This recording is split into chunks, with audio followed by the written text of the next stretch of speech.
Hey guys, welcome to UAV, and this is lecture 13 of our quick revision series. And today we will discuss the topic impacts of globalization on sovereignty of states.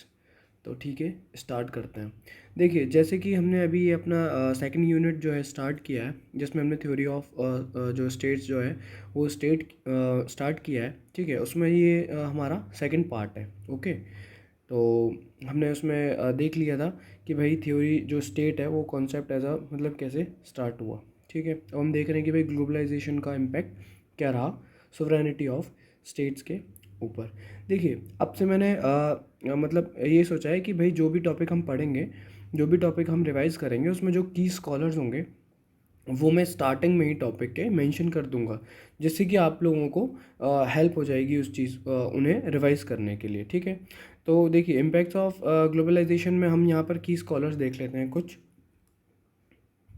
देखिए जैसे कुछ ये की scholars हैं, जैसे देखिए Kenichi Ohmae, Marshall McLuhan, Robert Gilpin, Ethan Kapstein, David Held, Sorensen, Susan Strange. ठीक है, ये कुछ की स्कॉलर्स हैं, इनके नाम आपको याद रखने हैं इस टॉपिक से, मतलब जो लोग एसोसिएटेड हैं। ठीक है, अब देखिए स्टार्ट करते हैं। देखिए ग्लोबलाइजेशन मतलब एज अ टर्म अगर हम देखें तो ग्लोबलाइजेशन का मतलब एक तरीके से अगर हम लिटरल मीनिंग देखें तो भाई सिंपल है कि भाई जो ग्लोब है हमारा, ठीक है, उसमें एक तरीके से जो भी जो जो लैंड है, ठीक है, वो आपस में या वाटर है या फिर जो भी लोग हैं, अलग अलग कंट्रीज़ हैं, आइलैंड्स हैं, कॉन्टिनेंट्स हैं, वो कैसे आपस में क्या है कि एक तरीके से एक सिंगल आप उसे प्लेस मानिए, ठीक है ना, सब आपस में कनेक्ट हो रहे हैं।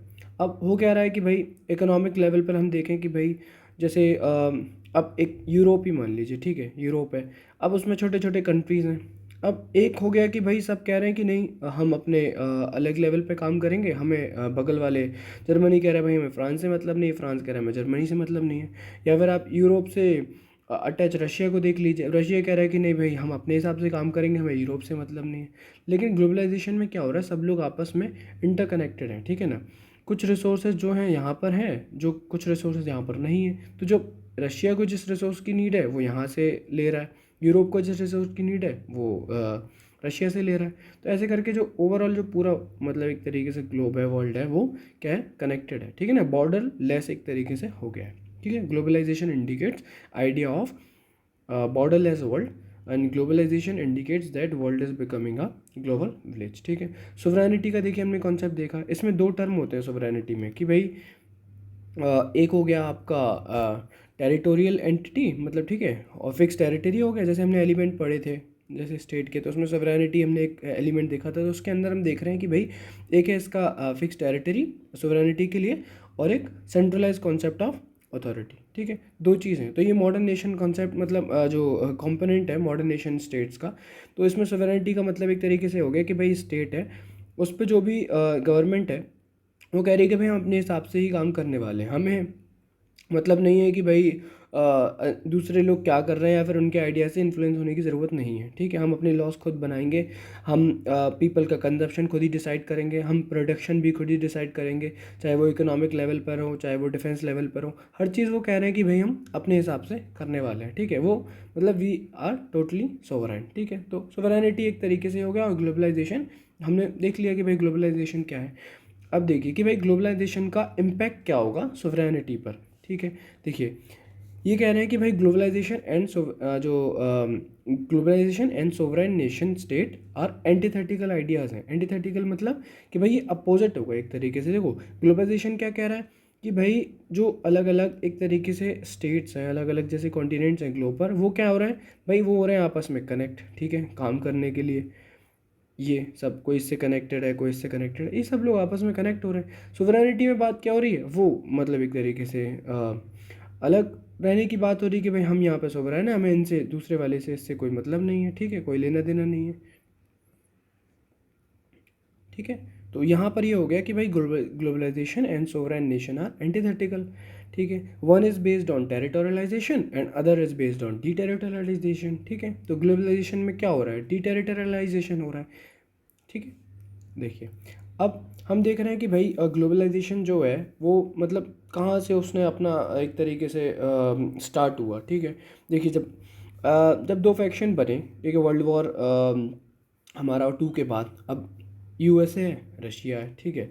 अब यूएसए और रशिया के बाद जब वर्ल्ड वॉर 2 ख़त्म हुआ तो फिर क्या कोल्ड वॉर स्टार्ट हो गया। अब जब कोल्ड वॉर का जब ख़त्म हुआ यहाँ पर 1991 में, हमने देखा कि भाई कोल्ड वॉर जो है वो एक तरीके से एंड हो गया है। अब 1991 में ही हमने यहाँ पर एलपीजी रिफॉर्म्स जो हैं अपना इंडिया ने, और चाइना का अगर देखें तो भाई चाइना ने कैपिटलिज्म को अपनाया 80s में, ठीक है, मतलब। और जैसे अब हम एक अगर सुवरेनिटी की बात करें तो एक बात हो रही है कि भाई हम अपने हिसाब से काम कर रहे हैं, लेकिन अब कैपिटलिज्म जब अपना रहा है वो कोई, तो बात यह ना वो अलाउ कर रहा है अपने स्टेट में आने के लिए दूसरे फोर्सेस को मार्केट दे रहा है अपने यहाँ पर इन्वेस्टमेंट के लिए, वो अलाउ कर रहे हैं कि भाई अब हम चाह रहे हैं कि भाई इन्वेस्टमेंट करें और हम इकोनॉमिकली ग्रो करें, ठीक है। तो वहाँ पर कह रहे हैं कि भाई चाइना कैपिटलिज्म की तरफ मूव हुआ, एक कम्युनिस्ट स्टेट होने के बावजूद भी, ठीक है।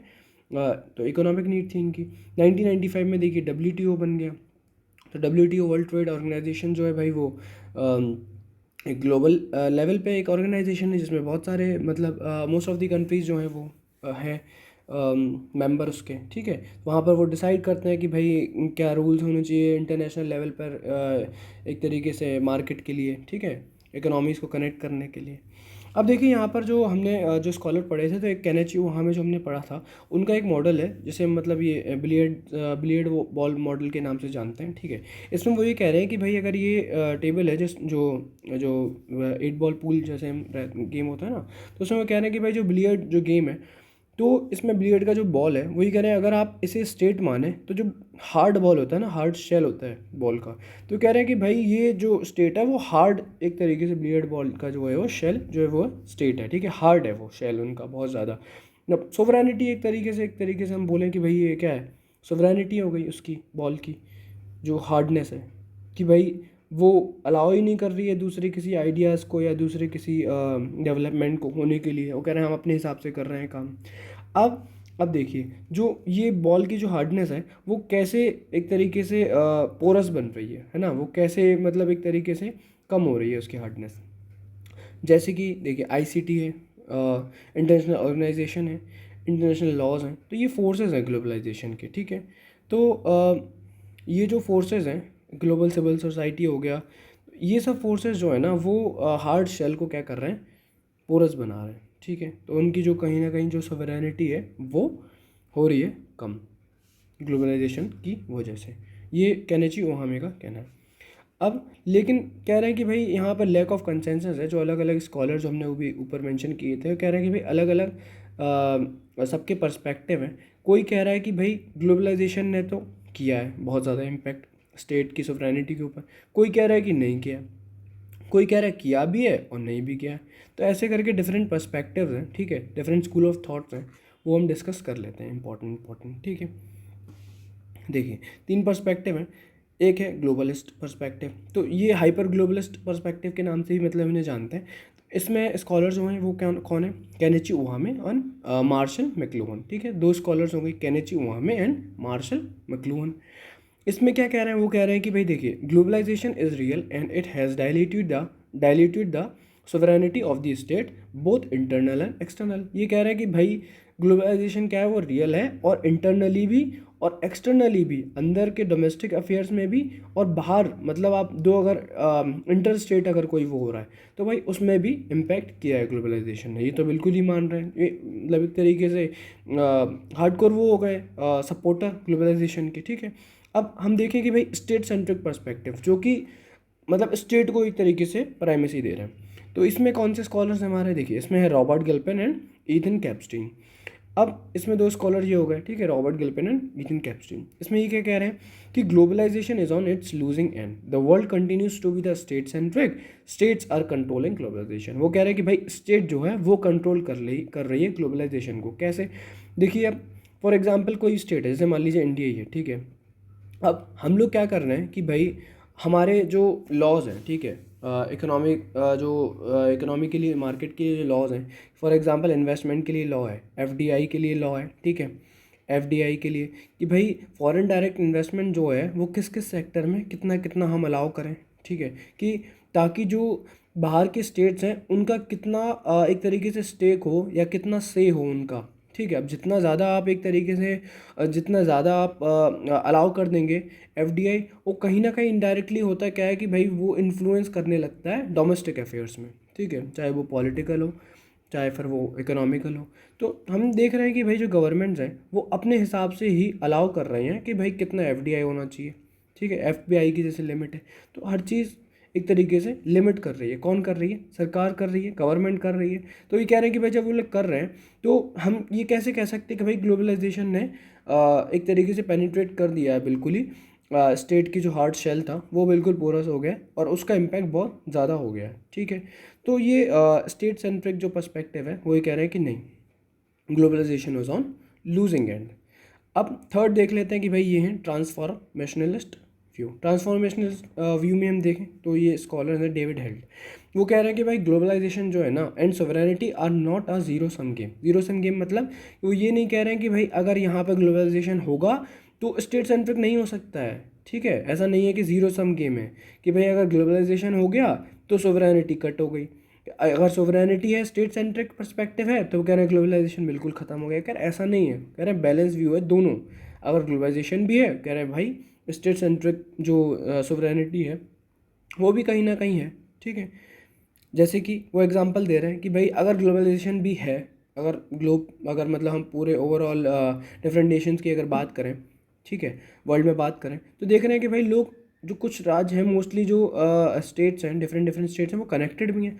कुछ है कि भाई वो लोग हट भी रहे हैं, जैसे ब्रिटेन का हमने अभी एग्जिट देखा, ठीक है, यूरोप से वो हट गया अलग भाई। वो उन्होंने अपना जो बॉर्डर लेस वाली जो कॉन्सेप्ट है उनने कहा नहीं भाई, हम अपना हिसाब से ही काम करने वाले हैं, हमें नहीं रहना यूरोप के साथ। अब इंडिया ने जैसे देखिए आरसेप जो एक तरीके से जो आरसेप आया, ठीक है, तो उससे इंडिया ने अभी मेंबर बनने के लिए मना कर दिया है कि भाई उन्हें पता है ना कि भाई हमें कितना उस चीज़ से फ़ायदा हो रहा है। हम मार्केट देने को तैयार हैं लेकिन दूसरे नेशन नहीं है मार्केट देने को तैयार जो हम मांग रहे हैं, तो हम कंट्रोल कर रहे हैं, ठीक है।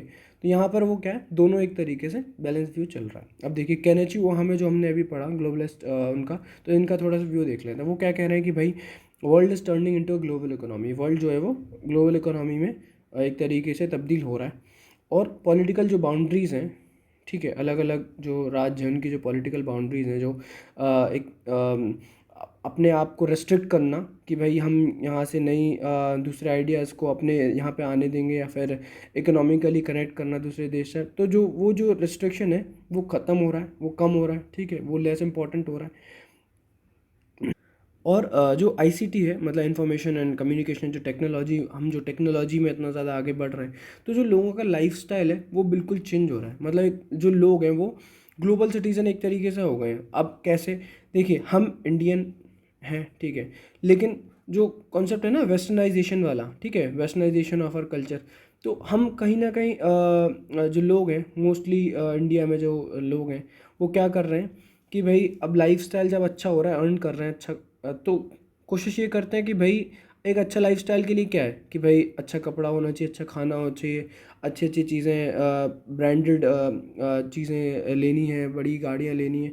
तो ऐसे करके क्या है कि भाई जो कॉन्सेप्ट है एक बहुत अच्छी लाइफस्टाइल का, तो ये चीज़ हम क्या कर रहे हैं, अडॉप्ट करने की कोशिश कर रहे हैं। और लोगों को चाहिए कि भाई एक बहुत हर चीज़ जो भी वो लें वो सबसे बेस्ट होनी चाहिए, ठीक है, ठीक है।